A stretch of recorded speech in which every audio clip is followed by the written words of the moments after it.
शक्ति सिंह जी, आप कैसे देखते हैं इस यात्रा को? क्योंकि जब ये यात्रा शुरू हुई थी आज़ादी की और 75 साल लगभग होने को हैं, तो आप कैसे देखते हैं? क्योंकि संविधान को लेकर तमाम तरह की उस समय भी बातें उठी थीं, आप कैसे देखते हैं? देखिए, सबसे पहली बात करें तो हम खुशकिस्मत है कि यह जहाँ हम बैठे हैं ना, इसी बिल्डिंग में जो हमारे पीछे जी। लगी हुई है, यहाँ पे हमारे देश का संविधान बना और 11 सेशन लंबे अरसे तक संविधान बनाने के लिए संविधान सभा के मिले। जब अंग्रेज देश छोड़ के गए, जितना जहर डाल सकते थे उन्होंने डाला था।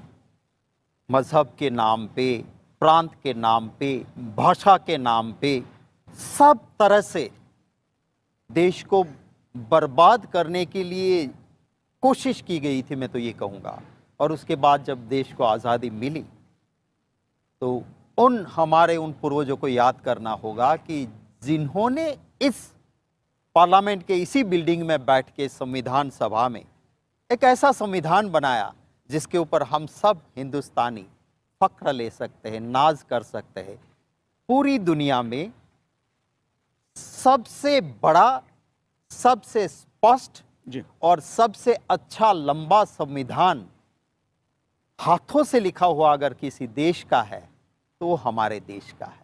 और इतनी क्लैरिटी रही जी। कि इतने आज़ादी के सालों के बाद हमारे देश के संविधान के आधार से लोकतंत्र को हम जीवंत रख सके हैं। 22 पार्ट में बटा हुआ हमारा संविधान, ओरिजिनली देखे तो 395 आर्टिकल्स जी।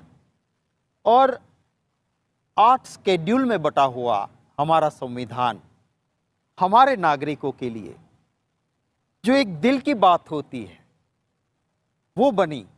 और संविधान ने सबसे पहले बात ये कही कि हम भारतीय, हम नागरिक, हमारे देश को हम ये संविधान समर्पित करते हैं। तो मैं मानता हूँ आज का दिन हमारे लिए बड़ा गौरवशाली दिन है और हम सब की ये चिंता होनी चाहिए। कहते हैं ने, नदी के लिए कहा जाता है कि मैन में कम, मैन में गो, आई एम फॉर एवर।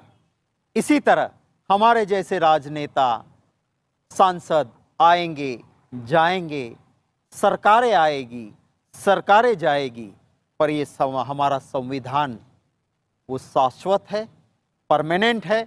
और उस संविधान को बचा के रखने की जिम्मेवारी देश के हर नागरिक के ऊपर है। जी।